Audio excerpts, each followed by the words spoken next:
What is going on, YouTube? Coach Kolton here, and Adam will be with us shortly. You already know the deal by now. We go ahead and answer as many questions as we possibly can pertaining to your bodybuilding, health, and fitness on this live Q&A, essentially. I was going to say podcast, but I don't know if they can classify this as a podcast. Anyways, what our goal is essentially to educate or provide as much insight into what we do as possible. These might not be the right answers, but this is what we do in application and what has worked for us and our clients. We talk about everything from drugs to nutrition and training, and people are more than welcome to discuss whatever they wish to in the comments down below. If you can throw your questions in, it helps tremendously with us to cover topics and make sure we're answering whatever questions that the industry at large has, because I'm sure if you have a question, many others are going to have it as well, and that's just kind of how these things work. So by all means, feel free to put your questions down below. I'm going to run the intro and we'll get started with this live Q&A. Dope.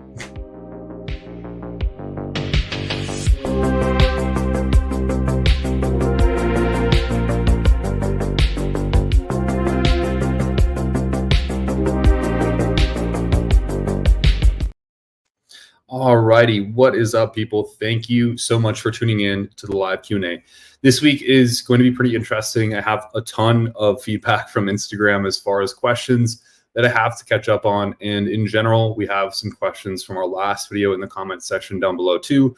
I'm going to cover those, as well as if any questions come in the live chat, I'll be sure to answer those as those come in. And as well, when Adam gets in here, he will be answering with me as we go. So this part is really important. I need everyone to listen because this is such an infamous topic, especially for people starting out in bodybuilding when they're trying to figure out how to get growth hormone. And the reality is it is not that inaccessible or actually expensive if you know what you're doing and how you're buying it. And this is kind of the problem where I guess we can talk about investments as a way of accruing better usage of monetary funds. What's up, Adam?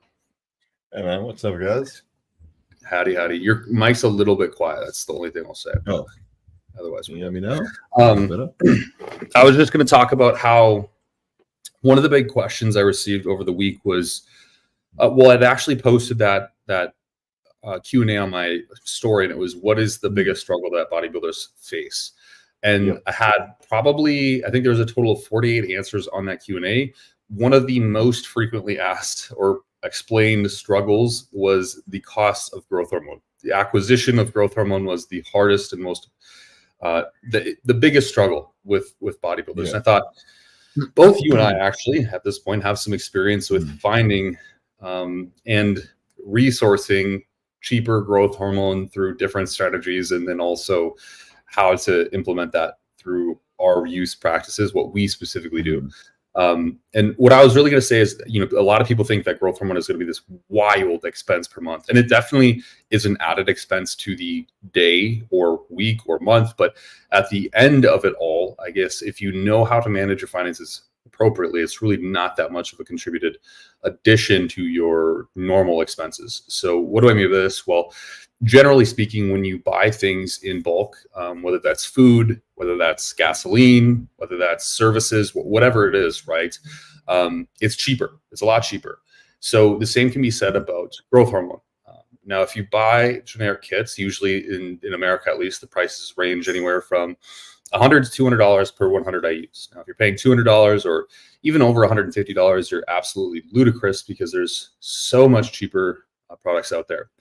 But if you can fork over the cash to buy, let's say 10 kits, which is a lot for sure, totally understand, but this is the basics of investing, is that, if I wanted to start with a accounting firm or investment firm to manage my money, it's a minimum down payment of $100,000. Like, it's not, to make money, it is not a cheap investment, right? And that's with basically everything. To save the most money possible, you need to spend the most, usually upfront. But let's just say you bought 10 kits of a generic growth hormone. Very likely you could have those 10 kits for $60 to $50 per kit. And at that point, you're basically paying for growth hormone at the same rate you'd be paying for testosterone or mastron or something else in general, but it's just paying upfront and in bulk that makes it cheaper just as it would with virtually any resource or service. And I think what most people do that's incorrect, and the reason that growth hormone becomes so expensive is because people buy it as needed. They buy one kit and then they run out, and then they have to buy another kit. They wait 2 weeks, then they run out and they have to buy another kit.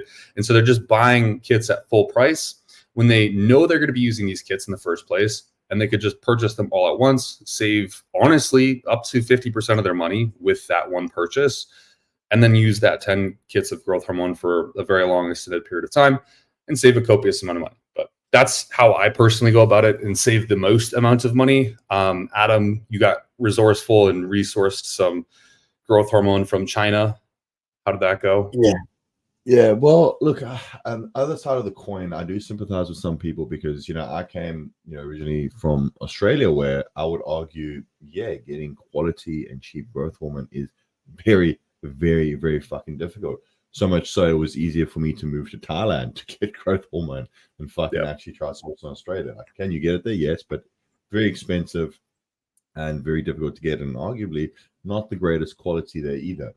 I do agree with, sourcing things, in bulk if you can get that discount. One caveat I would say though is maybe get one kit at full price, just to see that it is legitimate. Maybe take 10 IUs like in 2 hours before your blood test, check your IGF-1 levels, and look for use that kit as well, use for the usual symptoms, like maybe a bit of water retention with carpal tunnel in the hands if you're using a higher dosage, and then maybe go for the bulk order with it. And one thing that I tell people, one thing that is my personal opinion here, is growth hormone will actually make your PEDs cheaper. Oh, Adam, how the fuck that's possible? Because growth hormone is most expensive. Well, this is my rationale. When you're using growth hormone, anabolics, and insulin, they have a synergistic effect. Okay, we won't go into the specific details of it, but it has a synergistic effect with storage of glycogen, okay, as well as the anabolic effect. And I would argue that you can use less anabolics, okay, than if you were to just use anabolics by itself, if you include growth hormone insulin. So what that does is, one, using bioidentical hormones, which I would argue are a bit safer for you, okay, with FDA approval, insulin and growth hormone specifically, and it means you have less of an anabolic load. So not only are you using less anabolics initially, obviously you'll have to titrate at some point, you're using less anabolics, it's going to have less deleterious effects on your health markers, which probably means less blood work and less health complications. So in the long term, you get to use less gear, technically, get more results, which I would argue is actually cheaper than if you just blasted anabolics. So I've seen many guys where, insulin's going to kill me. I don't know, growth hormone's too expensive or hard to get, but the guys are running like 2 grams of gear and not getting like the greatest results. They're having a shitload of health issues and don't know what's going on. They're spending a lot of money on that. When I would argue you can use, those 3 compounds synergistically, use a lot less. Probably have to encounter less health problems, probably need less ancillaries, and arguably use less drugs to a point. Okay, if you're trying to get to 300 pounds, you're still going to have to titrate, right? And that way, I see it as saving you money. So that's also why I advocate for bioidentical hormones synergistically in low doses. I think that's more beneficial than just blasting anabolics and hoping you continue to grow. Yeah. So I mean, in short, basically what you need to do to make growth hormone cheaper is, one, a couple realizations is that using growth hormone is going to limit your need for anabolics. 2 is that you have to find and be resourceful. So you have to find the right resources and be resourceful. So there is suppliers that do sell it for cheap as a very legitimate product. 3, buy it in bulk. Stop buying kits as you need them, because it is the most expensive way to buy them. Buy them at 10, 20, whatever amount of kits per unit time, because yes, that is going to be expensive up front, but the reward of that is that you have a 40% discounted kit compared to the fucking upcharged one. That's ridiculous. And so there's a possibility to get 100 IU kits for $60 and not have to pay the $200 premium for 100 units compared to what I'm paying if I buy in bulk, for instance. So I think that pretty much summarizes that. Now, another really important question that I got very frequently, or I guess struggle that was quoted very frequently, was eating and the time commitment that it takes to eat. And no doubt, especially as you are massing, it's going to take a lot of time to consume the prerequisite food. But I wanted to ask you, Adam, what are hacks that you've discovered? Because it is true that we have to eat a lot and many times throughout the day, but what are hacks that you've discovered to, one, shorten the duration of eating? So like time from meal being heated up, put in front of you, to actually having it consumed and be on your way, to also the preparation of food itself. So making sure that there's minimized time prepping food so you can maximize time elsewhere in your day. Yeah, I think it just comes down to, intelligent ways to prepare your food. So things that I think will work quite well and is quite cheap and affordable for most people is things like a slow cooker. It might sound simple. If you don't have a slow cooker, legitimately just a pot on the stove where, for instance, the cooking method that I would do to save a lot of time is literally get a pot on the stove, chuck a bunch of chicken in there, chicken breast, don't even cut it up, chuck a bunch of chicken breast in there, add some seasoning on it, put it on, the lowest heat, leave it like for 4 hours. Okay, yes, it does take a little bit of timing, right, to get it correctly. So do this on like a Sunday night or something.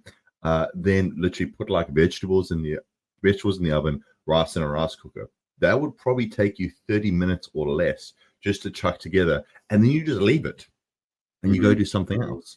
And that way your food is prepared for you and you are good to go. Alternatively, if you're eating a lot of calories and it's hard to get, the food in, shakes, legitimately, like smoothies, like get yourself a cheap blender, put some whey protein in, put, a healthy fat source of that, fits your requirements, and put some fruit in there or whatever your preferred carbohydrate source is, blend it up and drink it. Like I guess solid meals do have its benefits, but I also think there's genuinely nothing wrong with liquid calories here and there, especially if you're blending up, quality food sources and drinking that. Also, if you're like a super busy person, some liquid meals will be beneficial to drink on the go. Like in the morning, if you can't eat, having a liquid meal. I mean, kind of doing that right now. I'm having some protein. I just drank like a fruit probiotic smoothie with like wheatgrass and a bunch of other shit in it. Well, some macronutrients. Because I had a whole on this podcast and had to get some protein in. Will I have a solid meal soon afterwards? Yes, but that's just a way to make my day more efficient. So I really think it comes down to smart preparation and then just having the stuff on you. Yeah. When I was in the States, what I did is I had a massive I had a 18-quart slow cooker. So it was like massive. And I would do exactly as you said, go to bed. Prior to going to bed, though, I would put all of my chicken in there. And it would be like several pounds or multiple kilograms of chicken. And I would cook it overnight. And then when I wake up in the morning, it would all be done. And then I would just take it out, have it all be prepared. And then the rice, the same, basically I would go do my cardio in the morning, have rice in the rice cooker, keep it in the rice cooker all day. We have the luxury of working from home, so that is one benefit, but still the same would apply for someone who's not working from home, is just cook it and then have it ready in the morning. And then I would have my chicken and my rice. My rice would be pretty much ready for the day, and my chicken would be ready for the entire week. And then I would do the same thing the next day with whatever other meat that I had, whether it was, salmon or beef or whatever. It would be different cooking methods, but the same concept. Basically, put something in that's very low maintenance and then take it out at a later time when it's cooked, and then just repackage it all. And it's very simple to get around that. And then I agree with you as far as like the consumption of meals and making that time efficient. I think it's something that we kind of both struggle with as like entrepreneurial people. And what we do is like you just mentioned, getting the liquid form of calories in when possible. So like, do you guys have naked drinks in Australia or South Africa? Like they're called. Okay. That's smoothies, yeah. They're like little fruit box juice things. I don't even really know what they're basically smoothies. Yeah, fruit smoothies, and they have like 200 calories per 50 grams of carbs. Really just a dense nutrient source for carbohydrates. And then on top of that, you can easily fit in, protein via a protein shake, or just eating the meat and then having that meal be mostly meat and then just drinking your carbohydrates or whatever the case might be. But those are always really, really quick ways to get food down. And you don't need to eat rice. Like, I think the perception is that like rice is the best option for bodybuilders, but that's not necessarily the case. It's just one of the options. So using many different carbohydrate sources is optimal. Another thing that I used to do is put honey in my rice. So like you kind of like liquefy the rice a little bit, and then you decrease the volume of food by adding the honey. But yeah, those are kind of the ways to hack the time proficiency, because I do understand eating is very time consuming, especially when you're doing 6, maybe even 7 meals a day. It can become very, very time consuming. But if you're prepared, you will always minimize the amount of time. Like I know people who try to cook each meal fresh, and I just think that's insanity. Like my whole day would be cooking, and there's no way. There's just no way.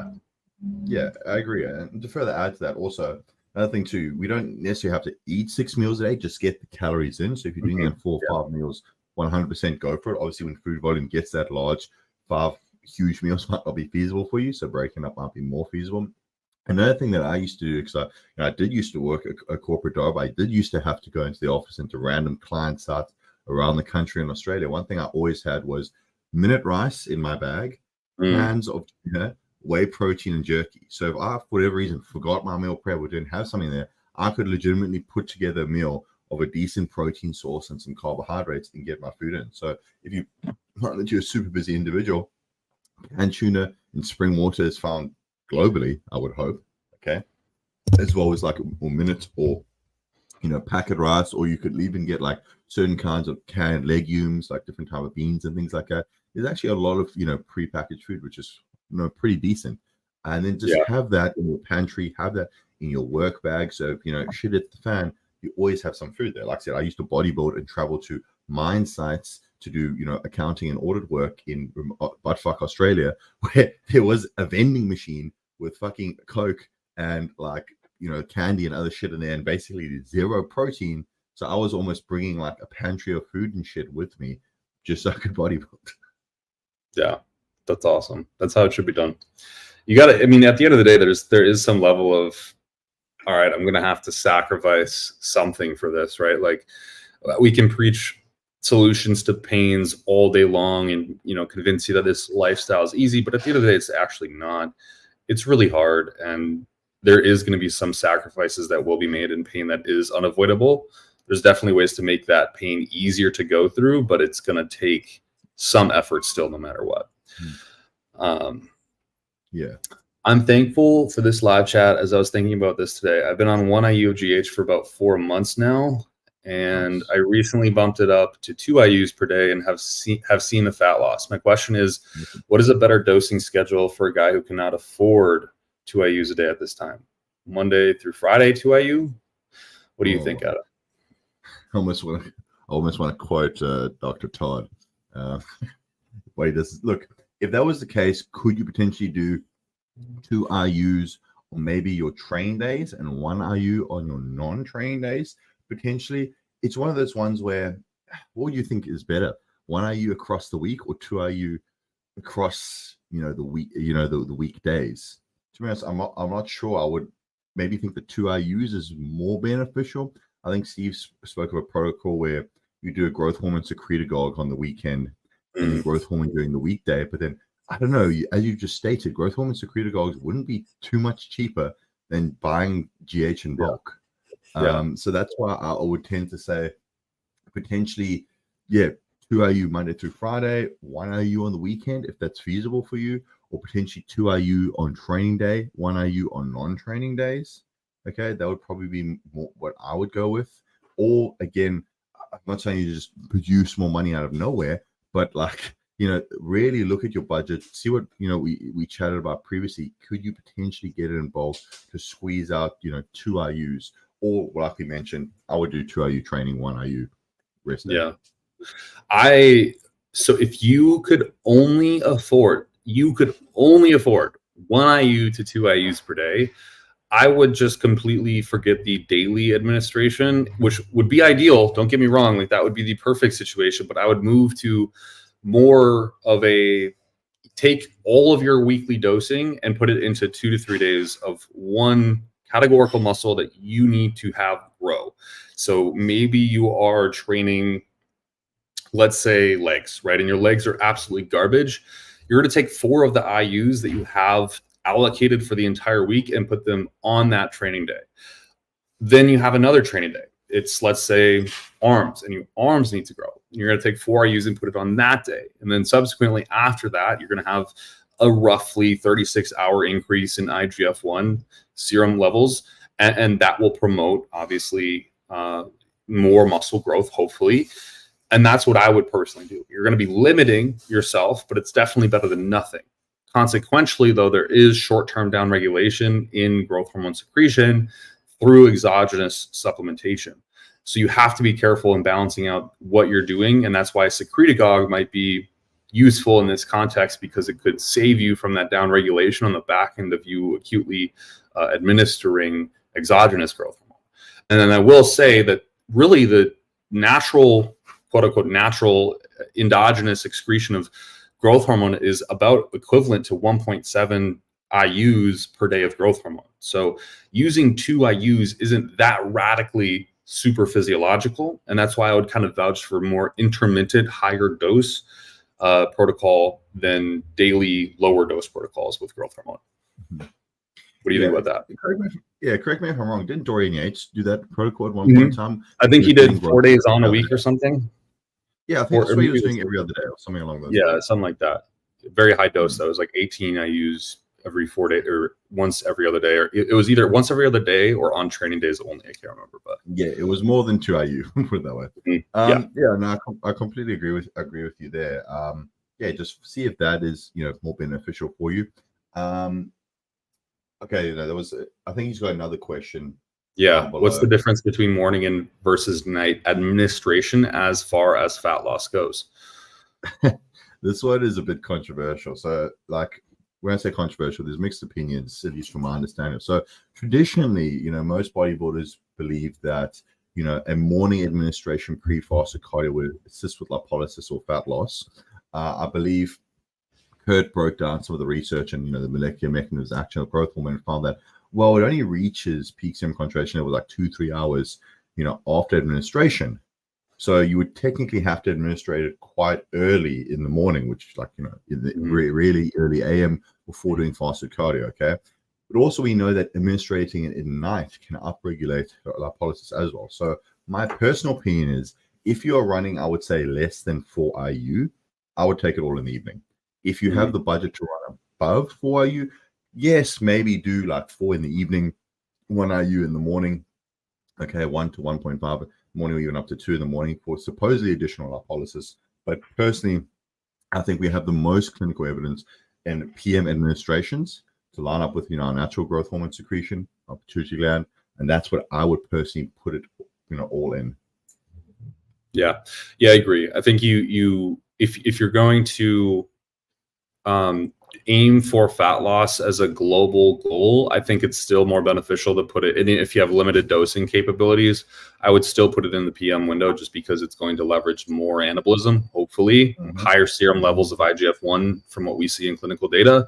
And that in exchange will, result in bigger cross-sectional area of the muscle, more metabolic rate, and still lipolysis. Like you're not getting, I think people just think that when you aren't fasted, you're nuking the lipolytic effect of growth hormone, but it is still an effect of the drug through and through. So you'll still get lipolysis. You just won't be able to beta oxidize much of that lipid that you're releasing into the body. And so that could be, less advantageous, but you're still going to be getting results nonetheless, for sure. For sure. More growth hormone questions. I love this. 574 Kolton. What's up, bro? Does Chinese growth hormone, cheap, quote unquote, Chinese growth hormone source happen to start with the letter Q? Been eyeing a very popular source that starts with the letter Q. Yeah, bro. It is good. I know which one you're talking about. Just let me know if it's the one that's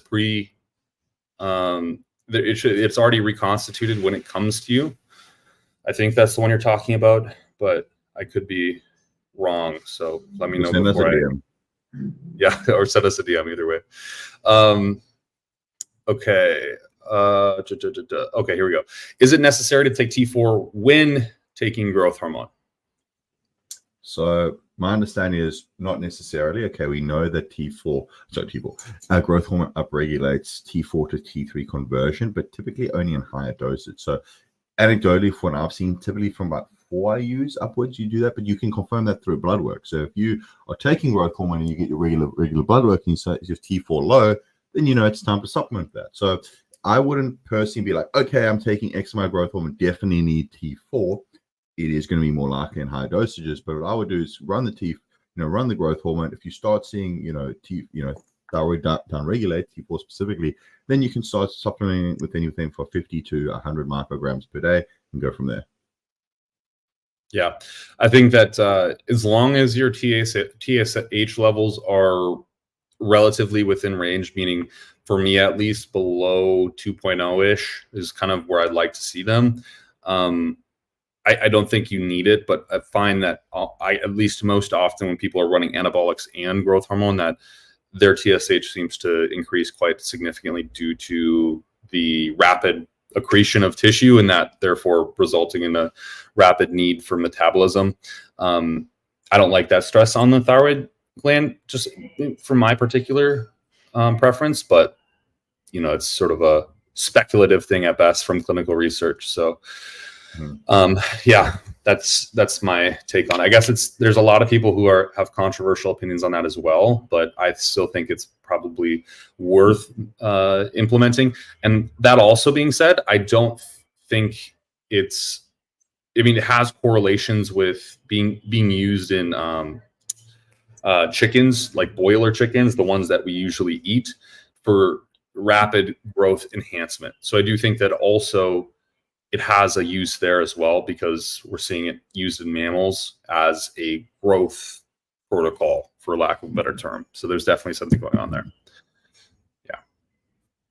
Yeah. So did you have any other questions for this week? I'm going to look at my Q&As one more time, but yeah, actually it reminded me about the thyroid hormones too. So people also don't realize, although I thought it was somewhat common knowledge, but thyroid hormones, exogenous thyroid hormones like T3, T4 also can create a negative feedback loop. So if you are taking T3 or T4, don't just stop it cold turkey, because if you go do your blood work, you'll probably find down regulation of most of your thyroid markers. So it's something which you typically want to titrate off of, as well as retest your thyroid markers to see if they're within range. Yeah, I agree. Okay, here's another good one. It's a multifaceted question, and it's an interesting one, honestly. But how do you know you're a hyper responder? And if you aren't one of the 1%, is it still worth continuing your journey as a bodybuilder? Oh, this is a great one. How do you know if you're a hyper responder? Well, fuck, I've seen it with clients. I've seen it with, personal friends of mine. I've seen with people close to me who they take what you would think is basically a benign or insignificant dose of anabolics, and they just keep growing. They just keep growing. And the way I've seen hyper responders typically respond is they don't need much anabolic or just mini PEDs in general, and just continue to grow. And that and again, there's varying degrees of this, right? Like not everyone's going to be like, hyper responders will grow at this rate. Hyper responders will there's going to be huge variation in genetics and growth, So I would just say hyper responders, in my opinion, you typically just continue to progress on just not much. And arguably people who can also do like not the most intelligent programming with their training and pharmacology and still continue to grow. Like, you've seen guys do literal like brain dead bro splits with like, very, really poor principles of hypertrophy training. Take like, 200 milligrams of testosterone, maybe like D-bol or something. Their blood work will somehow be fine. They won't get gynecomastia and they'll just continue to grow. I personally think the whole argument of, are you a hyper responder or you're a hyper responder? I think it's null and void. I think if you want to bodybuild, do the best that you can do. Okay. If you're not one of the 1%, like, fuck it, do the best that you can do and push your physique. And what you should really be doing is monitoring your blood work. So for instance, you say, okay, I'm not the 1%, but try, bodybuild to the best that you can do, and then make a cutoff or make a call based on your blood work. So for instance, like let's say you're trying to go for your pro card, you're already on a significant amount of gear. Okay. You're doing everything you can. You've optimized your nutrition, you optimized your training. Okay. And you've done all of that. Then you have to consider, okay, is it really worth me now pushing to 2+ grams a gear? Can I afford it? Can my health afford it? And then make the assessment, because there's so many factors in here.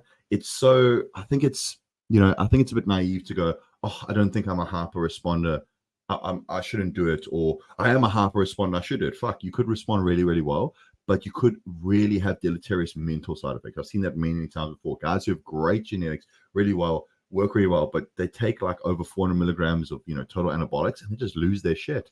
They can't regulate their emotions. They don't feel good, and that stops them. So that's why we're such big advocates of monitoring your blood work, getting your health, monitoring your health markers, things like blood pressure, blood glucose, things like that, and really just using that as your proxy or mitigating factor, or not mitigating factor, but like canary in the coal mine, so to speak, to be like, okay, am I pushing things too far?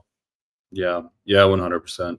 I think that it's such a difficult question because there's so many different types of people. You and I have seen all different sort of phenotypes of like genetic responders. I've seen guys compete at nationals completely natural, and they look like insane. Like they don't look like a bodybuilder, but they look insane. Like you would for sure think they were on something, but they definitely aren't. And it blows your mind. You're like, how the fuck does a human get grainy skin like that, but he's natural? Like that's just bizarre. And then there's other hyper responders who don't look that impressive, start taking gear, and then massively explode and just rapidly change their physique. And so there's all sorts of different categories of hyper responder. But I guess my general summarization of if you are or are not a hyper responder is if you've been able to put on 12 pounds or more of muscle more than 3 years in a row. And if you're able to do that, I think you're an exceptional bodybuilder. And if you just follow that trajectory for 5 years, you've put on 60 pounds of muscle and you're a pretty damn good fucking bodybuilder at that point. So that's usually what I would say. And then I do agree is like, if you have to decide if it's worth that investment, right? Because even if you can put in that many hours and get that much muscle, that much of a return on investment, it's still, the cost for that is quite high, and everyone has to do their own thing to achieve those kind of results. Meaning one person might need to take 600 milligrams to achieve that results, but another might need to take 3 grams to achieve that kind of result. And how well does your body manage the exposure to those androgens is another really, really important question. So yes. I agree with Adam that you have to sort of do the cost benefit ratio and think, okay, is this actually going to be worth my health and lifespan? Or even the money, monetarily speaking, maybe it's not.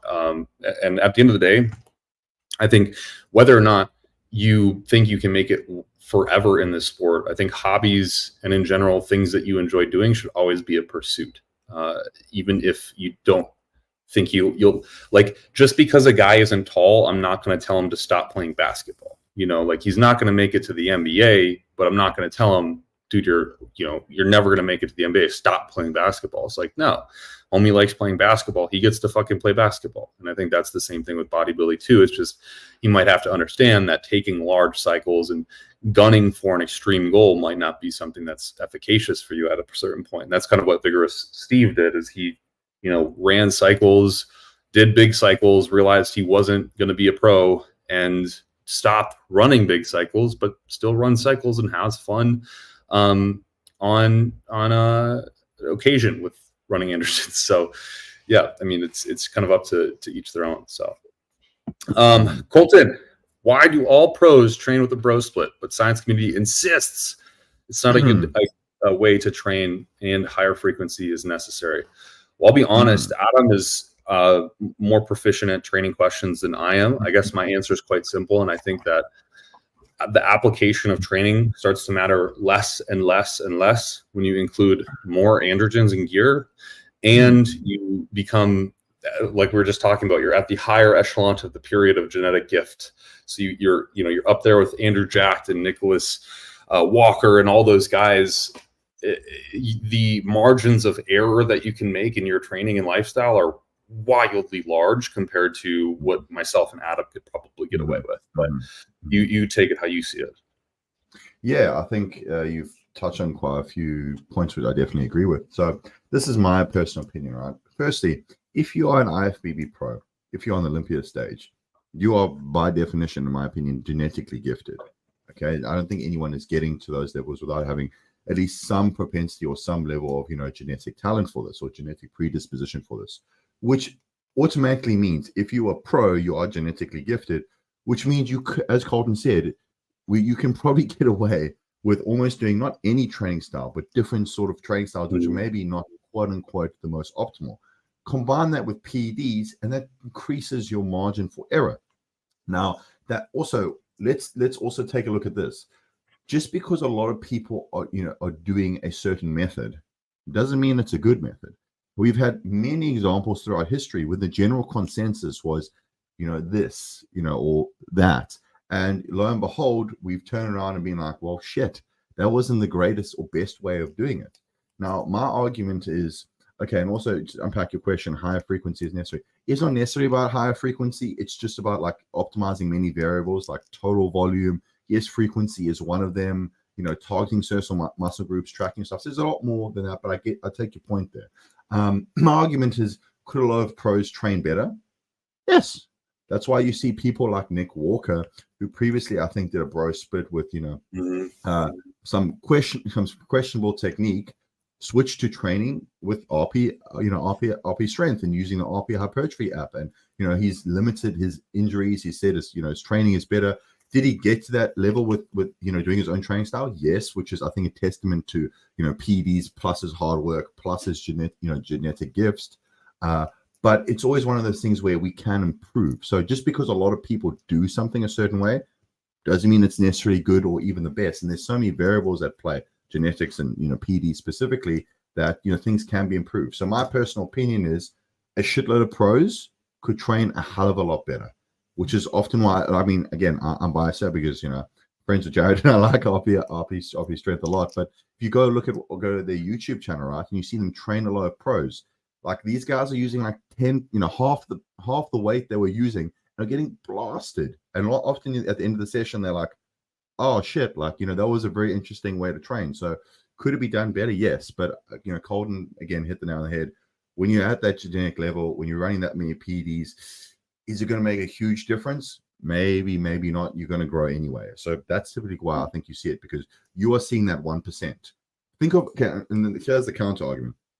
Think of everyone running a bro split who doesn't have the greatest genetics, who's making no progress.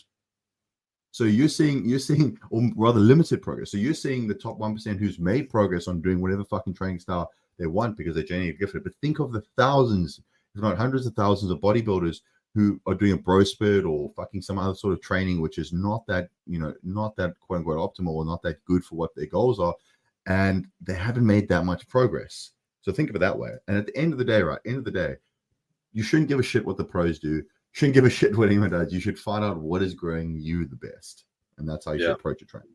Yeah, 100%. I think that it's just, you have to look at pros.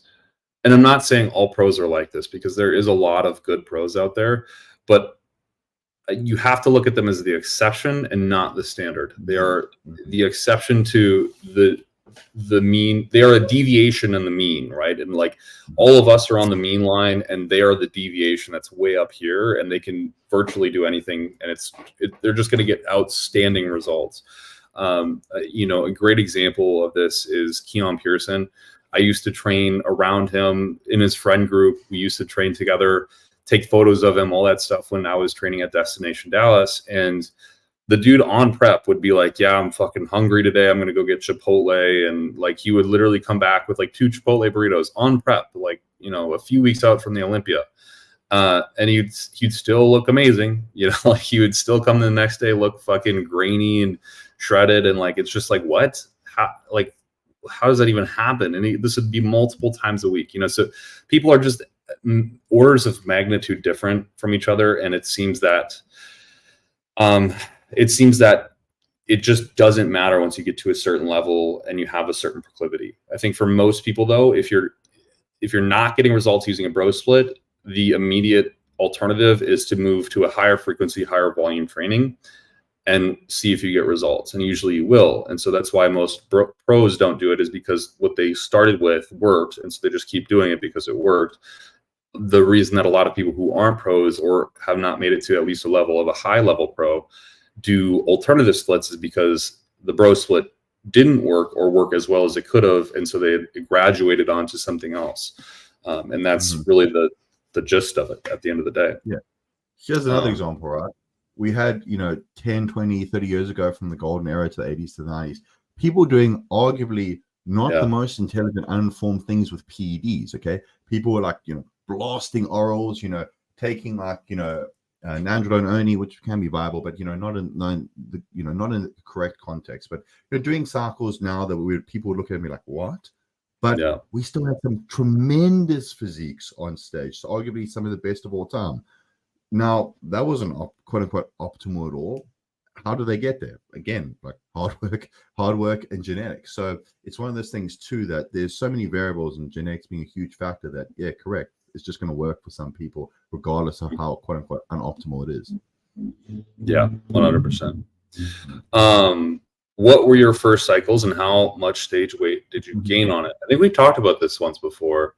I feel like this is like Alcoholics Anonymous. Hello, my name is Kolton, and my first cycle was my first cycle was 250 milligrams of testosterone a week, and not shortly after I fell into the idea of D-ball and started taking that for like 2 weeks, and then I stopped. So that was my first cycle experience, and I mean, I gained like a decent amount of weight. I think it was like 8 pounds maybe over the span of like 12 weeks. Again, I didn't really realize that I could have probably ran a cycle for much longer than that, and dose titration and all that stuff. But I think like about 8 pounds. It wasn't really that notable. I was really unimpressed. But that was before I knew how to run anything really. So that was over 12 weeks, about 8 pounds in 12 weeks. Well, mine was actually like quite, I guess, impressive from when I got the results, and was even funnier with method of administration. So I used testosterone propionates. I also showed with a 23 gauge needle every other day, which was very fucking painful. And I did that for quite some time, like literally all my cycles for a long time with a 23 gauge needle. So that was fucked. That's all. But I was trying to do, I believe, 200 milligrams per week, but actually I think I fucked up the dosaging and did way less than that. If I remember correctly, I think I was basically on basically the milliliters that I was drawing was like, I think I was doing way less than what I actually was meant to do. So I was probably doing something like 50 to 100 milligrams a week the first time, at least. The next time I got correct and did 200 milligrams. But if I remember correctly, like I put on a significant amount of weight. Like I think I went, I was stuck at around, 80, 85, 88 kilos naturally, and went to like, high 90s. Was all of that like muscle? No. A lot of that was water weight, glycogen, and fat. But I remember being like, holy shit, this is wild. And I kept progressing. But that's basically the way I would approach it. I was in South Africa and I would use pharmaceutical testosterone, basically only use that for a number of years. And then eventually threw in a bit of maestron. I was kind of lucky that I sort of avoided a lot of the initial bro fallacies. I never used like D-ball front load and shit like that. It was basically always using like TRT-ish plus dosages, use the DHT derivative and things like that. So I guess I was quite lucky, apart from the fucking harpoon that I put on myself. Dude, that's gnarly. The amount of scar tissue you probably developed during that period of time was insane. Yes. I mean, I guess I was the same. I was using a it was a 25 gauge needle, but it was like an 1.5 inch needle, and it was for 1 cc a week that could have been split up into 7 injections of basically 15 IUs, and it would have been wildly safer on my soft tissues, for sure. Joe R., good client, about to compete in a week and a half here. What is dumping syndrome? From what I understand, I mean, this is mine. There's probably many definitions of this, but it's when you stop eating oxalates and then you start dumping the oxalic acid from your kidneys, and it can actually be quite bad. Outside of that, I don't know. Maybe, yeah. I have no idea, dude. I'm sorry. We'll Google that. We'll get back to you later. We'll Google that one, because the only answer I know is the oxalate one, and I don't think that's what you're referring to. Kolton asks again, would you consider your first cycle results hypo response, average, or hyper response? I would consider mine hypo or average. Average probably would be better. I didn't really see that much of a tangible result, I'll be honest. I didn't see like a wild strength increase. I didn't see, what a lot of people talk about on their first cycle, but I also don't know the accuracy of the gear I was using. That's another feature of this too, is like I could have been like the place I got my gear from was not a established place at the time. Again, it was just sort of like trying to get what I can, and with the knowledge I had it was a big limitation at that period of time, because I just simply wasn't aware. There wasn't people like yourself and I and many of the other people we hang around these days.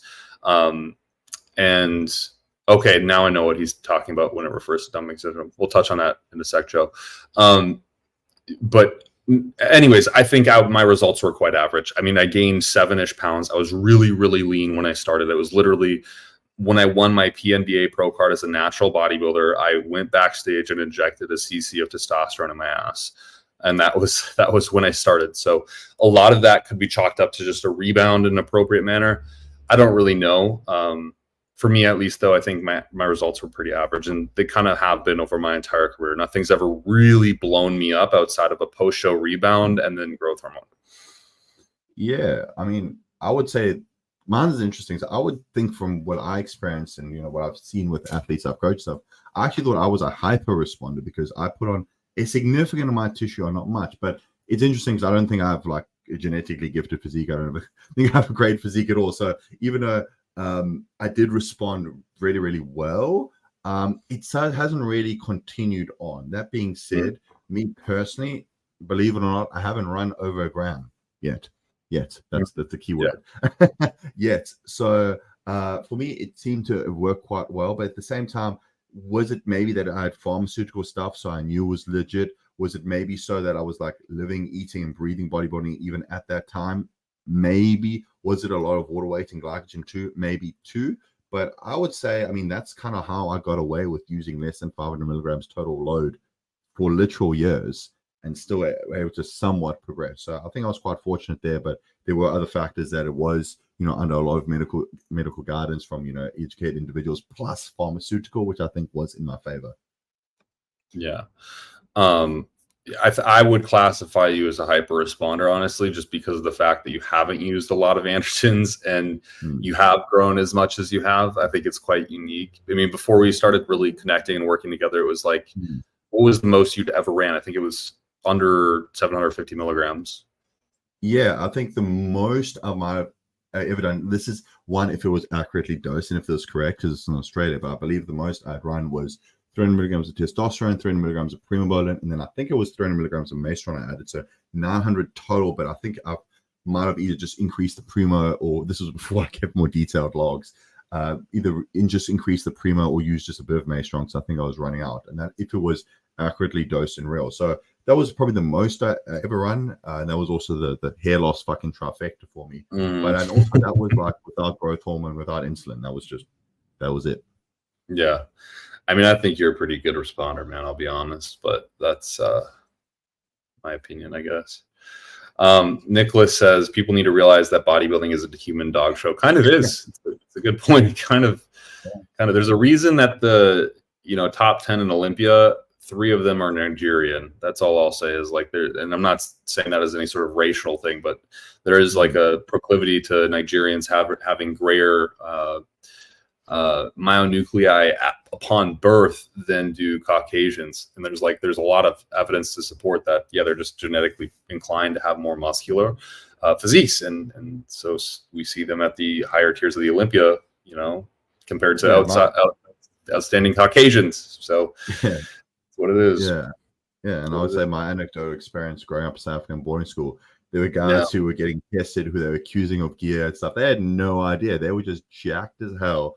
Natural, and you'd be like, what the fuck? Like, a lot of guys who just had crazy physiques, which I wish had pursued bodybuilding, because these guys were mainly rugby and players and other sportsmen who had just wild physiques, who I knew for sure were natural because they were tested while I was living with a lot of them. And you're just like, that's when you sort of realize the genetic propensity. I always say this, like, people look at NBA players and we're like, wow, you're so genetically gifted. Like, oh, I understand why you're in the NBA, great motor skills, you're 7 foot tall, whatever.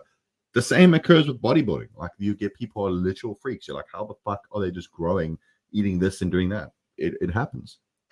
Yeah, it really does. Okay. Akram at Allah Al-Hai. I'm sorry, I can't Mashallah, brother. I took growth hormone secretagogues after stopping. Ended up with a pituitary that produces high amounts of growth. I mean, More context. I don't know, man. That one I don't know. My only thought would maybe you could have gotten a prolactinoma, which is like a tumor basically on or oh my gosh, not a prolactinoma. What am I thinking of? A pituitary adenoma is what I'm thinking of. You could have developed a pituitary adenoma, which is like a growth on your pituitary gland, and this could have caused an upregulation in growth hormone secreting hormone, and therefore, yes, thank you, Shane, adenoma, and therefore could have related to a more development of secretion of growth hormone. It could be a possibility. I've actually not seen research saying that secretagogue, but again, there's not actually much research on secretagogues, but I've personally not seen research to suggest that they can cause pituitary adenomas. But it's possible. I mean, they haven't been tested at the doses we use as bodybuilders or as frequent as we use as bodybuilders. So my suggestion here would be probably getting some sort of ultrasound on your pituitary gland. But do you have any thoughts?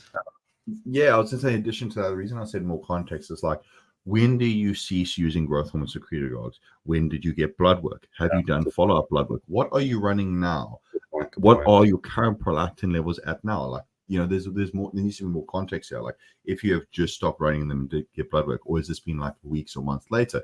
In conjunction with that, have you been running anything in between, like any sort of 19 or something like that, which may upregulate prolactin, or using kratom, or using cannabis, which can also increase prolactin? So the thing with bodybuilding is like, very rarely do either of us just take like one compound, do one thing in a controlled environment, get constant blood work, and be like, okay, I know it's from this variable. Almost 9 out of 10 out of 10 times, polypharmacy is involved, and you got to look at the bigger picture. So it's not that we're not trying to give you an answer, dude. It's that, like, yeah, you would have to like look at your blood work now, look at future blood work, look at what you're taking now, and as Kolton said, probably worth getting some sort of organ or imaging around the pituitary gland just to be sure that you're a-okay.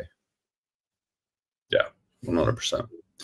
And okay, so Joe R says Justin mentions it a lot when he talks about his awesome intra-workout field rations from First Attached Nutrition. Shout out Kolton11, my code down below in the description for 11% off. Better than anybody else's code, which is 10% off. We get 11% here, boys. Anyways, yeah. So what this is,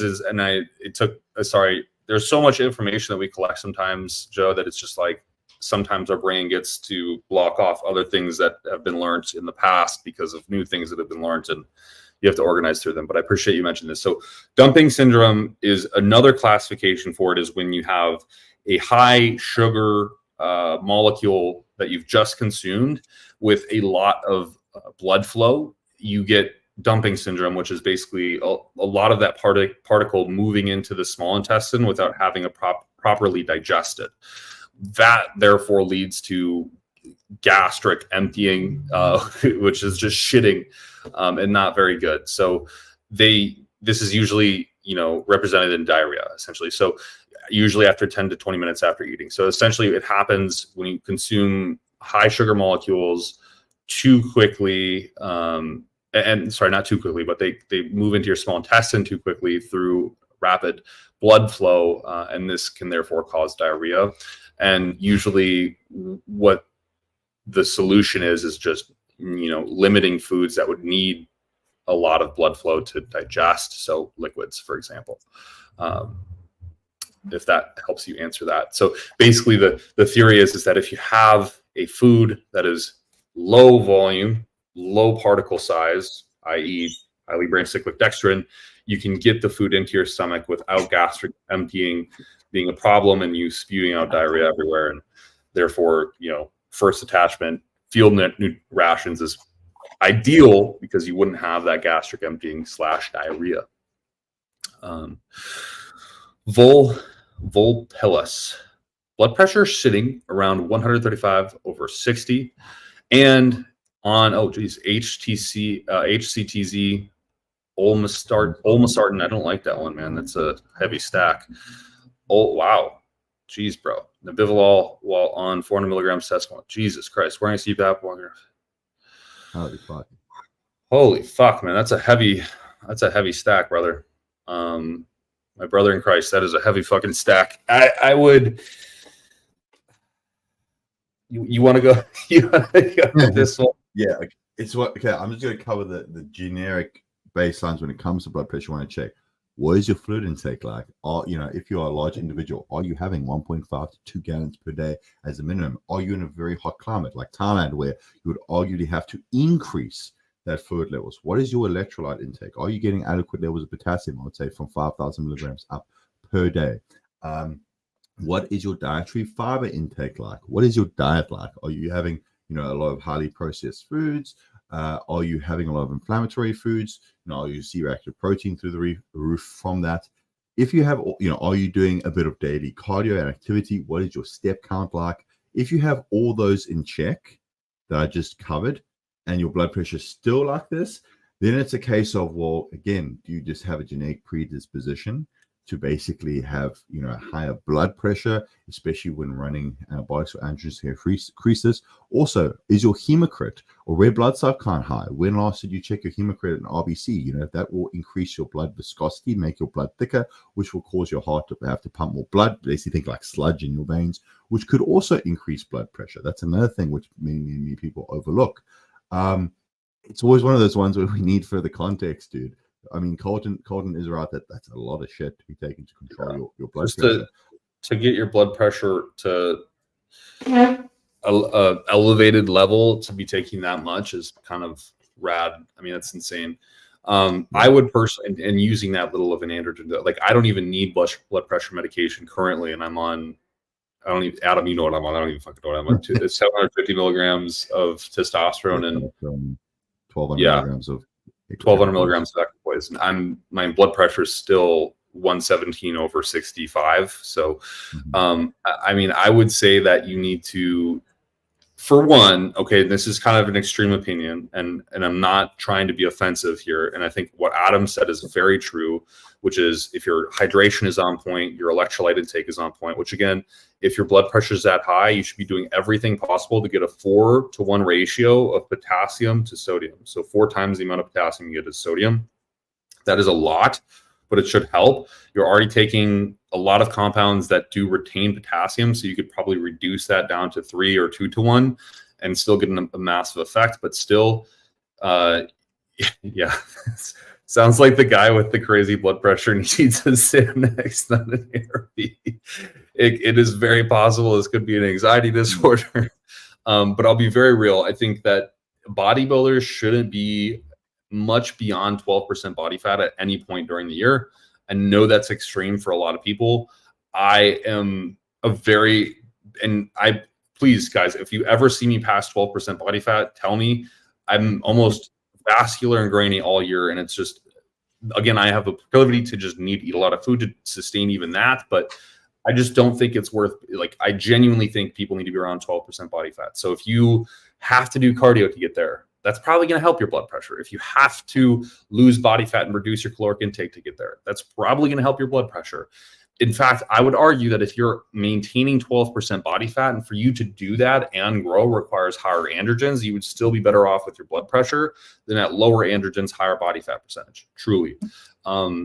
So that's kind of my personal preference, is that you stay below 12% body fat or at it to manage blood pressure. Ultimately, though, I think you need to be looking at a lot of what people probably aren't looking at, which is the management of electrolytes, potassium to sodium ratios, how much magnesium are you consuming per day, how much zinc are you consuming per day, how much manganese are you consuming per day. All these things really do stack up against you if they're imbalanced, and you need to be accounting for them. Again, huge fucking reason to hire a coach who knows what the fuck they're doing, which down below in the description, you can find a way to get on a call with us and actually start working with real coaches, because that's a serious fucking issue, bro. But also, we're not doctors, so don't listen to anything we say. Yeah. One other thing too, sorry to add to that, I'm not trying to be a dick here, but many people always underestimate their body fat percentage. So if you think you're 15, bro, You might be 8. I mean, I could be completely wrong. You Yeah. could be fucking 12. You send me a picture and you're lean as hell. But if you think you're 15, there's very chance you could be 18. And as Kolton said, you know, I experienced it with myself. As soon as I started losing visible abs, as soon as my body fat starts creeping up, my blood pressure starts going to shit. My insulin sensitivity, my fasted glucose starts going to shit.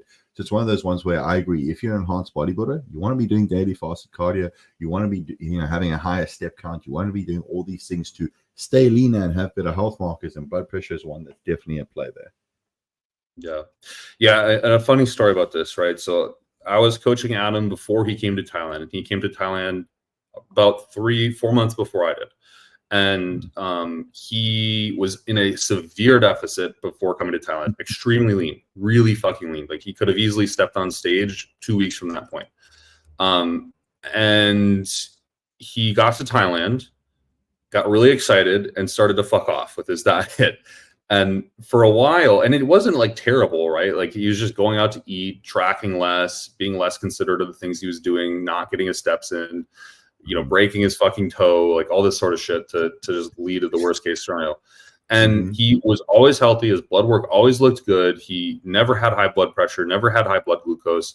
Came to Thailand, started fucking off, gained a little bit of weight. I mean, it was a lot in perspective to how long it had taken him to get that weight on, but a little bit of weight, but more so had lost his definition, abs, and all that stuff, and immediately started getting nosebleeds and like shit symptomologies that he had never had before. And then suddenly his blood pressure was through the fucking roof day in, day out.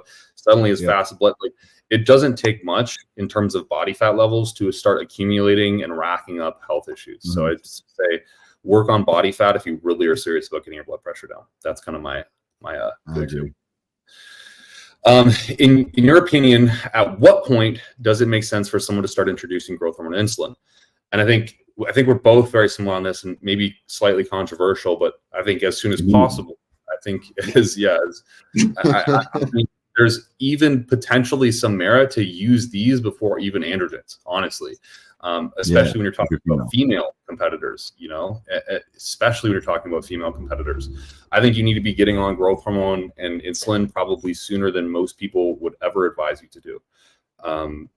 But let's give a bit of a context here, right? Because before people fucking clip this and be like, oh, everyone needs to get growth hormone and insulin immediately. This is taking into consideration that you know what the fuck you're doing. You know how to measure your blood glucose, okay? You know how to administer insulin responsibly and safely, okay? You know what to do when you're going hypoglycemic. You know what to do when you have low blood sugar. You know how to manage your blood pressure and all these factors. You know how to interpret your blood work. And also you can afford these things and also afford the medical supervision that's required and all the regular blood work, as well as, you know, potentially even hiring a coach to guide you through it. Because what I touched on previously about using less androgens when you use bioidentical hormones synergistically, what Kolton was saying too is that if you leverage these things early on intelligently, you might have to use very, very little PEDs for quite some time. Like you genuinely could be using like a little bit of Lantus in the off season, a little bit of Humalog pre-workout, 2 hour use of growth hormone in the evening, and like 200 milligrams, 250 milligrams of testosterone, and you will grow like a fucking weed for a very, very, very long time, as opposed to your peers who are just getting into it and go, like, oh, 500 tests first cycle. I would argue on that cycle, you would probably grow more than the dude blasting 500 milligrams of testosterone. Obviously, there's a lot of more individual factors there at play. But yeah, to answer your question, I guess, what point does it make sense? I would say as soon as feasible and as soon as you're knowledgeable and confident enough, or you under the guidance of a coach to do so. And then the other point that Kolton mentioned too, which is super important, for every fucking female who jumps on Anavar as their first PD, I'm sorry, I think you're fucking dumb. I think your coach is dumb, and I'll just say that outright. Sorry if I offend some people. At this point, I don't give a fuck anymore. I've seen it so many times. I'm like, fuck, you're an idiot. Leverage non-viralizing bioidentical hormones first. If you're a female, learn how to use them. Save yourself having a dick or a large clit or a lower voice, and then progress with that. And if you decide you want to compete or you need a bit more muscle, a bit more anabolism, consider a low dose of Anavar. But fuck, my people jumping on 10, 20 milligrams of Anavar and be like, oh yeah, my boyfriend or coach told me to do this. Like, fuck off. I'm sorry. I'm about to publish a video talking about I have a video coming out called the fake natty stack, and basically it's like a video talking about what fake natties would take if they were one, and how they would get away with, you know, what they do and claim natty status as a non-natural individual. And one of those points in the video is that women taking steroids often don't know what they're doing and could do so much better without having the negative effects. And this is probably what fake natties do a lot of times, is just have more of a well-refined use practice than do just full-blown bodybuilders. And I was using the example of Thai women, and it's just disastrous what you see Thai women doing to themselves for like the most marginal gains possible. And it's just their faces are destroyed and their bodies are okay, but it's just like for the voice exchange, it's just horrible. It's horrible. And I've just got off a call with the girl who was her first cycle for her bikini show and never had competed before was 50 milligrams of testosterone a week. And her boyfriend was telling her that that was TRT, which it's close, but it's not, you know, like it's not. It's like you could have, girl, you had no issues on your labs. You had nothing. You could have just simply done peptide therapies and done way more in your first show than that testosterone could have ever done for you. So needless to say, yeah. Okay. Thoughts on red light therapy, cold water therapy, and grounding. Okay. So I'll answer this really quickly because there is some legitimacy behind all of these things. Grounding has been shown to effectively decrease blood pressure, heart rate, and increase HRV, which are all very good things. Is it going to be sustainably effective? I don't know. In Eastern Asian countries, this is actually one of the mainline therapies used to treat hypertension and tachycardia. So yes, it's effective. Red light therapy does seem to have some unique effects with collagen synthesis and the development of localized neurons. So for instance, using red light therapy has improved vision to some degrees in people, or at least contrast perception in some people who have been exposed to red light therapies ocularly. And then also if you do it in specifically isolated regions, it does seem to improve collagen synthesis in those regions. Very skimp research on this, but very real. And then cold water therapy definitely does improve recovery. Mike came up with a great, from Renaissance Periodization, Dr. Mike came up with a great analogy for this. And it's like, if you had a skyscraper, and this skyscraper was on the coast of Miami, and Miami had a hurricane come through, and the windows on the skyscraper broke. And you could replace those windows with the same ones for very low cost, and it would take them a couple of days to be replaced. In that time, you could be prepared in case it rained or anything else. There was no extra damage to the building. Or what you could do is wait 2 weeks and replace the windows with hurricane-proofed windows that wouldn't break under high pressures again, and therefore not sustain any damage at all in the future. The point is if you do cold therapy, it's like you're replacing the windows with the same ones you had. Yes, you're recovering from the workout a lot faster, so you can train again a lot quicker, which is very advantageous for cognitively, like combat sports. Muay Thai, for instance, it would be great for Muay Thai because you could recover and then get back to training. And what matters most in Muay Thai is how strong you are, or how massively you can contract tissue.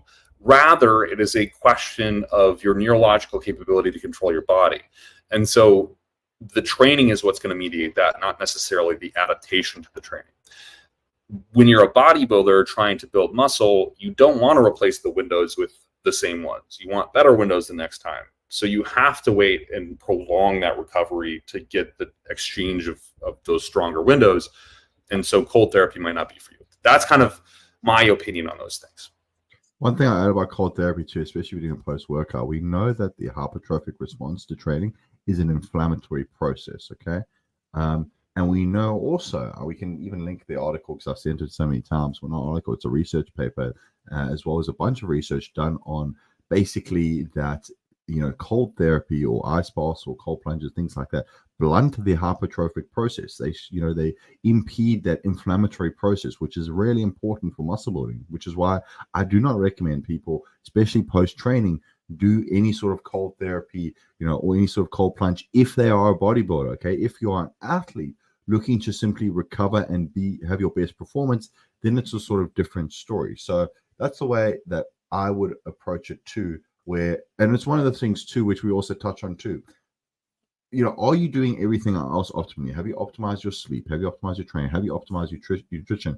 because often those are the low-hanging fruit, which are going to make a way larger impact than whether you do cold water therapy or red light therapy. Because again, don't get me wrong, you yourself, or there are many individuals who really have all this stuff on point, and these small minutia really do have, it maybe give you that percentage more, okay, or push you that much further. But for the vast majority of people, when they speak to me about these things, I first ask them, like, what's your diet like? What's your tracking like? What's your data metric tracking like? What's your blood work like? And all these other things. And usually it's like gap. It's like, okay, let's focus on these things. Once you've nailed these 100%, yeah, sure, let's consider these other things. But yeah, it often gets overlooked because people are looking for the really nuanced, very hyper specific experimental thing with not much research, thinking it's going to have a massive effect. And usually the people focusing on, dare I say, the common basics are the ones that progress the most. Yeah. That's the common basics are the ones that will always progress the most. And I will also add that red light therapies, cold water therapies, grounding, all of these things are very hyper specific. So red light therapy it's light rays generated by a very specific light.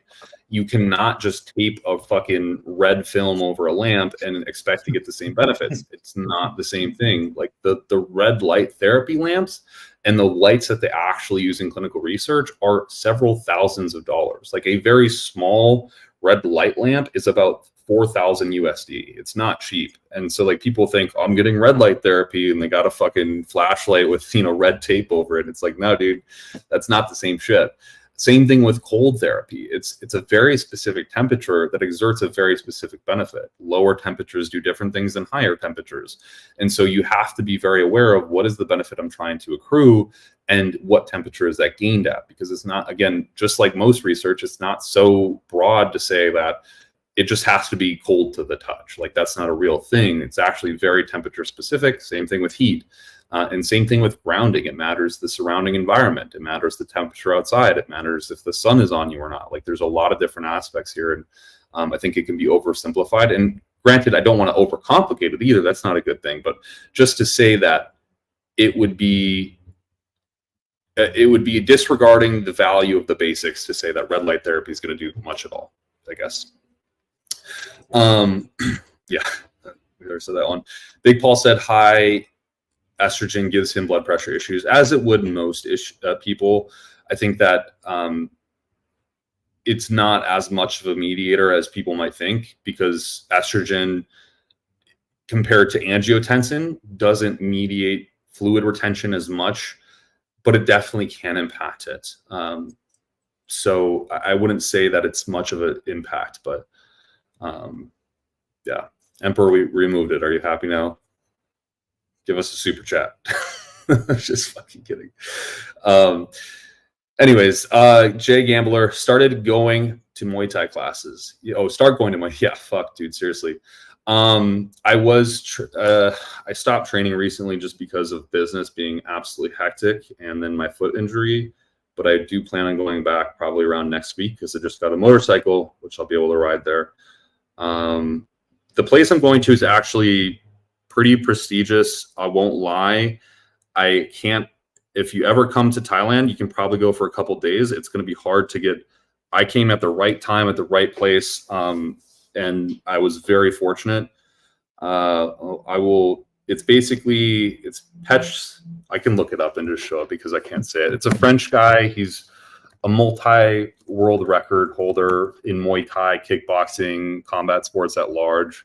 Very, very interesting dude, but also a very fucking hardcore gym. Like if you go there, you're going there to get your ass beat. That's just it.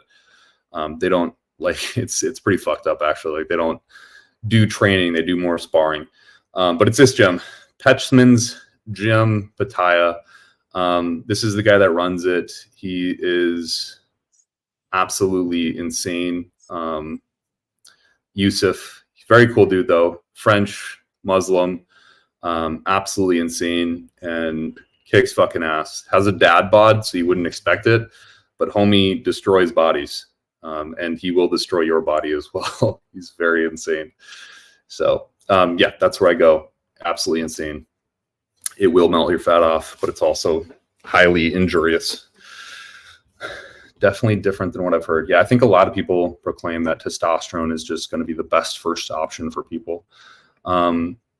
Joe R asks, is it true that natural bodybuilding competitions only require a competitor to be clean? I think it's 7 years minimum, isn't it? Well, to be honest, I first think it depends on the federation, because there's a fuckload of different natural body federations. I'm pretty sure some do require lifetime natural, and I think some, again, do have different time frames with how long you have to be quote unquote clean for. Don't get wrong, I really do respect top level natural bodybuilders who are lifetime naturals. It's fucking duff. It's a really huge achievement, but that's also why, like, some natural federations, I'm like, dude, fuck off. Like, you know, you're not natural. The testing isn't quite there. It becomes a bit of a joke, which is sad, because there are a lot of really, really good natural pros who deserve all the accolades they get, and it's like ruined by these guys who want to be assholes and compete enhanced in a natural show. Yeah, exactly. I think it's I mean, from being a natural pro, I will tell you that there's almost no due diligence done on testing. So even if they say you need to be natural for 7 years, 3 years, or whatever, they don't fucking care. Like, they don't test, you know. It's like, do a urine test. Okay.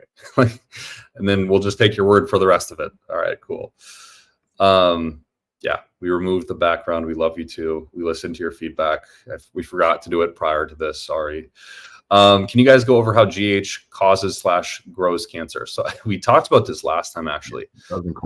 Very, very last live. And it does not, okay? It does not cause cancer, but it can grow cancer. So if you have cancer already, it's pre-existing, it is there in your body, and it is not malignant, it is active, it is growing.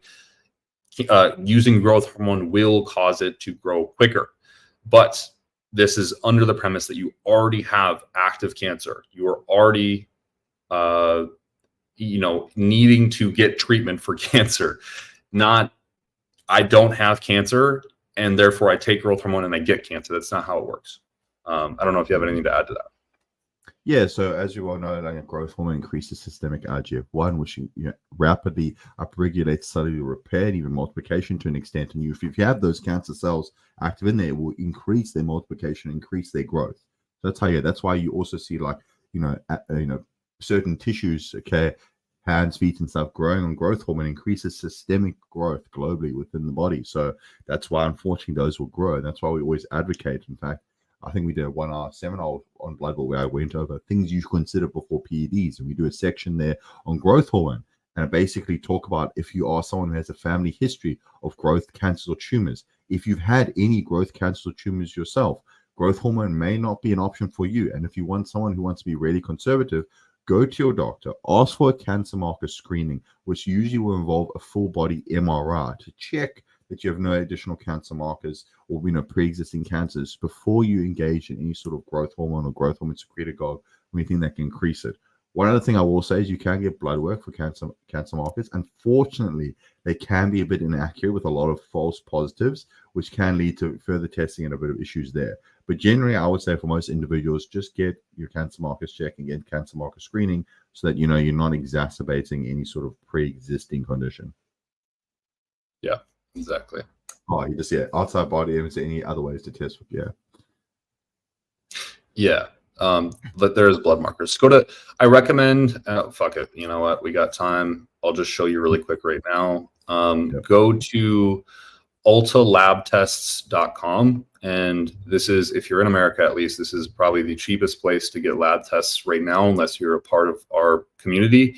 If you're a Bloodbuilt client, there's cheaper, but that's for a different day. But basically what you can do is you can see all these different tests. But first, what I would do is go to weekly promotions. And from here, you can see kind of like all the discounted blood tests, and they'll have up to 25% off a lot of these blood tests, like this one, for example, anti-aging blood tests.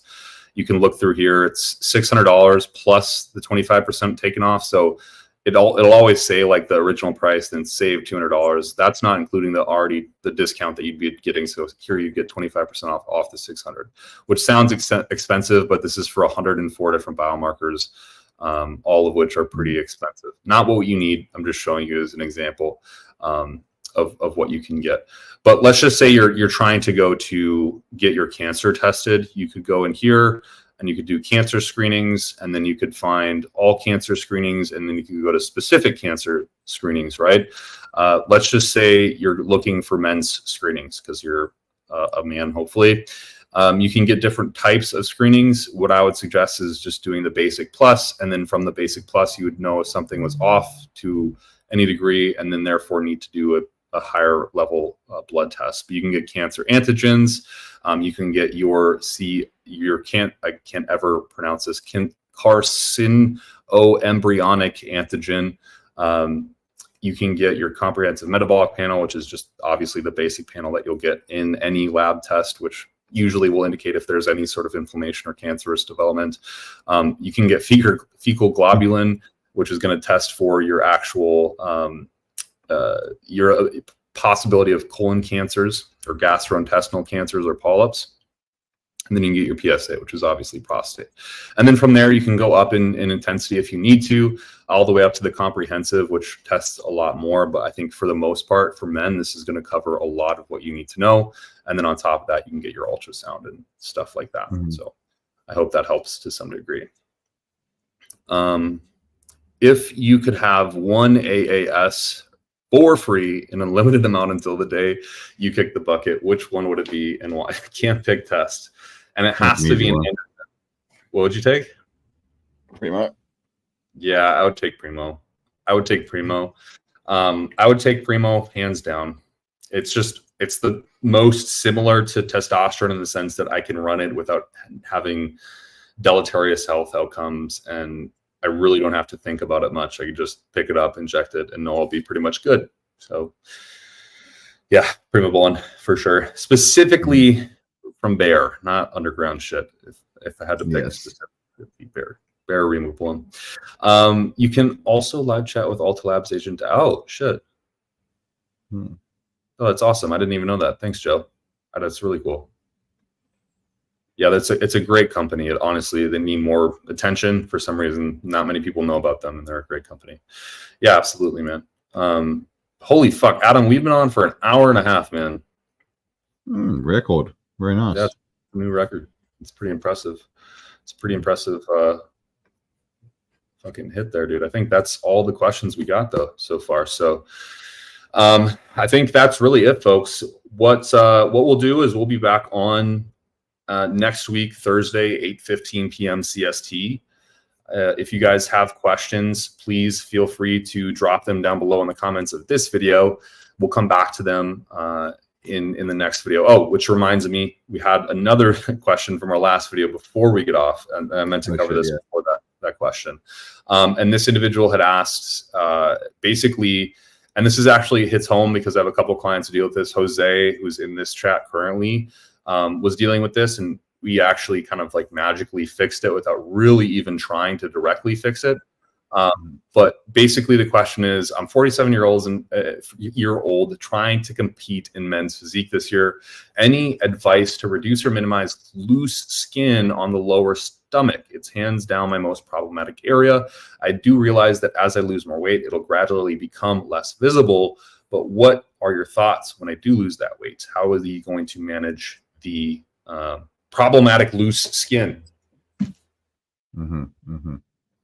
I'll be honest, it depends on the severity of it, and I don't want to give you this answer because it's a bit of a shitty answer, but I've had clients who, were formerly obese and have a lot of loose skin, and unfortunately they got it removed because theirs was quite severe. It really depends how loose they are. I know there are potential protocols with certain creams. I think, Kolton, you can maybe speak more of this, which can supposedly have a skin tightening effect. I haven't seen any which actually have had a significant enough impact to, potentially get rid of it, especially if you're an obese client. But Kolton, you can probably speak on more of what you've used. But again, for my obese clients, unfortunately, it's involved actual surgery. Yeah, it's going to involve a lot of actual surgery. And the one thing that happened with Jose was that what we did really specifically, and we were going to do more, and we even talked about this when we started working together, like using peptide therapies like GHK copper and other promotion agents that will promote collagen synthesis. But what ended up doing it for Jose was literally just locally injecting growth hormone into the abdomen, and then just losing a shit ton of fat, like getting really fucking dug out lean. And it seemed to just nuke his abdominal loose skin almost completely, to a point where it used to be visible whenever he would pose. Like he would crunch down on his abs and there'd be loose skin on his lower abdomen, or he'd pull a vacuum and there'd still be that loose skin. And now it's just not even there. It's pretty much gone. So it is really a good result. So I think for a lot of people, it is just being lean for long enough can get you done in the right way. But at the end of the day, it depends on how loose that skin is. You can try GHK copper locally administered into that skin. You can also try growth hormone locally administered into that skin. But there's only so much that these compounds can do. They won't completely transform your body. So it is something that if you're already really hyper lean, if you already are using compounds like growth hormone, like high dose growth hormone, right? Not just like, Jose's not just using 2 IUs a day, he's using a decent amount of growth hormone. And I think that's really what is required. And then outside of that, it's going to be surgery. So do on the way. Yeah, I agree. I feel like it's important to do on the way down. I agree. If you were going to do surgery, don't do it when you're going to get fatty. Big Ball got surgery and he says he regrets it. Yeah. And I think Big Paul's a great example as well. His surgery didn't even look that good. Yeah. This was like a poor surgery, unfortunately. Yeah. His was a really bad surgery and his skin was still super loose even after it. But sure enough, like, again, he got really lean for his, not this upcoming show, but his last show. And it did wonders. His loose skin's virtually gone right now. So I think, again, a lot of those people just need to get really lean and suffer through it. And I think it's a very rare, Jose will tell you firsthand, he's had to eat dick to get this lean, and he's still not even lean enough as he could be. And it took him a long time to get rid of that fupa, but it's gone. So it is gone. Do you think hydrochlorothiazide is a safe diuretic? No. I don't think any diuretic is. It's not like fucking TRT, bro. It's just like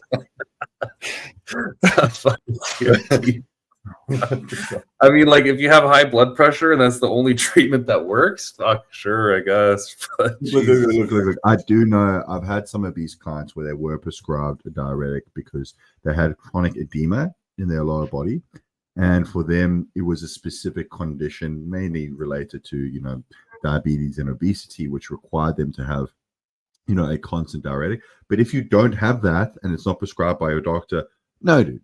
And one other thing I'll say is, like, you want to actually, it might sound counterintuitive, but you want to be on as little drugs as possible year-round, believe it or not. You don't want to be running a shitload of random stuff. So the less you can use, and the more result you can get from that, the better. Yeah. I'm not meaning to make fun of you either, man. It's just like very real talk. Diuretics are the thing that kills bodybuilders more than any compound we use. So you just got to be, don't want to do that shit year round, man. Yeah. Then you got to get different growth hormones, Seth. Seth is a client. I believe this is the Seth I know. But I would say that you got to get, I really do think it is a brand issue most of the time for most people. I know that I've used, for example, the Tide gear that we have in Thailand that me and Adam and basically most of the guys here use intermittently. For me personally, causes a rapid amount of water retention to a point where 1 week of using it like caused my fingers to get so big that like none of my rings fit. I couldn't even take them off anymore. And as I bent my hands, like it was excruciating. Like the fluid retention in my fingers and knuckles hurt so bad that it was like hard to do this. And when I go home and I use Meditropes or other variations, or even when I used Genotropin for a while, I had no issues. I know people like Todd. Todd got a shit ton of Genotropin one time because he wanted to get pharmaceutical growth hormone, and that's what Roman runs. Roman runs 18 units of Genotropin a day. So Todd was like, well, I want to do what Roman does. And so he got Genotropin. ran it at that dose, and he said he was fucking miserable and absolutely hated his life because he was just so retentive. Like he said, he literally felt in pain basically all day long for several days because of how much water retention he had. So it really depends on the gear and how you respond to it. Personally, I would say jump around from different brands, and the issue does become accessibility at that point. And it's like, can you actually afford moving to genotropin from Stereostim, or Meditropes to,